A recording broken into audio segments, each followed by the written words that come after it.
ಭಾರತೀಯ ಚಿತ್ರರಂಗದ ದಿಗ್ಗಜ ಹಿನ್ನೆಲೆ ಗಾಯಕಿ ಆಗಿರುವಂತಹ ಎಸ್ ಜಾನಕಿಯವರು ಇನ್ನಿಲ್ಲ. ವಯೋಸಹಜ ಕಾಯಿಲೆಯಿಂದ ಅನಾರೋಗ್ಯಕ್ಕೆ ಒಳಗಾಗಿದ್ರು. ಹೀಗಾಗಿ ಅವರನ್ನ ಮೈಸೂರಿನ ಅಪೋಲೋ ಆಸ್ಪತ್ರೆಯಲ್ಲಿ ಹಾಕಲಾಗಿತ್ತು. ಚಿಕಿತ್ಸೆ ಫಲಿಸದೆ ನಿನ್ನೆ ಆಸ್ಪತ್ರೆಯಲ್ಲಿ ನಿಧನವನ್ನ ಹೊಂದಿರುವಂಥದ್ದು.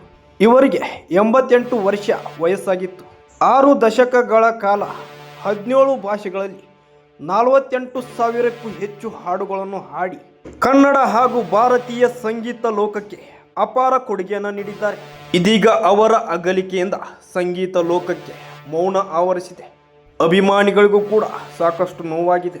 ಸದ್ಯ ಇವತ್ತು ಎಸ್ ಜಾನಕಿಯವರ ಪಾರ್ಥಿವ ಶರೀರವನ್ನು ಮೈಸೂರಿನ ಬೋಗಾದಿಯಲ್ಲಿರುವಂತಹ ನಿವಾಸದಲ್ಲಿ ಅಂತಿಮ ದರ್ಶನಕ್ಕೆ ವ್ಯವಸ್ಥೆಯನ್ನು ಮಾಡಲಾಗಿದೆ. ಎಲ್ಲ ಅಂತಿಮ ಪೂಜೆ ವಿಧಾನಗಳು ಮುಗಿದ ನಂತರದಲ್ಲಿ ಸಾರ್ವಜನಿಕರಿಗೆ ಅಂತಿಮ ದರ್ಶನಕ್ಕೆ ಕೂಡ ಮಹಾರಾಜ ಮೈದಾನದಲ್ಲಿ ವ್ಯವಸ್ಥೆಯನ್ನು ಮಾಡಲಾಗಿದೆ.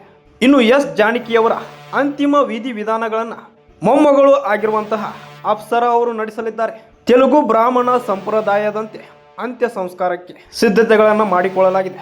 ಇನ್ನು ಇವರ ಅಗಲಿಕೆ ಸಾಕಷ್ಟು ಅಭಿಮಾನಿಗಳಿಗೆ ನೋವು ತಂದಿದೆ ಅಂತಲೇ ಹೇಳ್ಬೋದು. ಸಾಕಷ್ಟು ಹಾಡುಗಳನ್ನು ಹಾಡಿ ಇಡೀ ಭಾರತ ಲೋಕಕ್ಕೆ ಒಂದು ಸಂಗೀತದ ಒಂದು ಧ್ವನಿಯನ್ನು ಇವತ್ತು ಕಳೆದುಕೊಂಡಿರುವುದು ಸಾಕಷ್ಟು ನೋವನ್ನು ತಂದಿದೆ ಅಂತಲೇ ಹೇಳ್ಬೋದು. ದೇವರು ಅವರ ಆತ್ಮಕ್ಕೆ ಶಾಂತಿ ಸಿಗಲಿ ಎಂದು ಬೇಡಿಕೊಳ್ಳೋಣ. ಎಲ್ಲರೂ ಓಂ ಶಾಂತಿ ಎಂದು ಕಮೆಂಟ್ ಮಾಡಿ, ವಿಡಿಯೋನ ಲೈಕ್ ಮಾಡಿ, ಶೇರ್ ಮಾಡಿ. Thank you.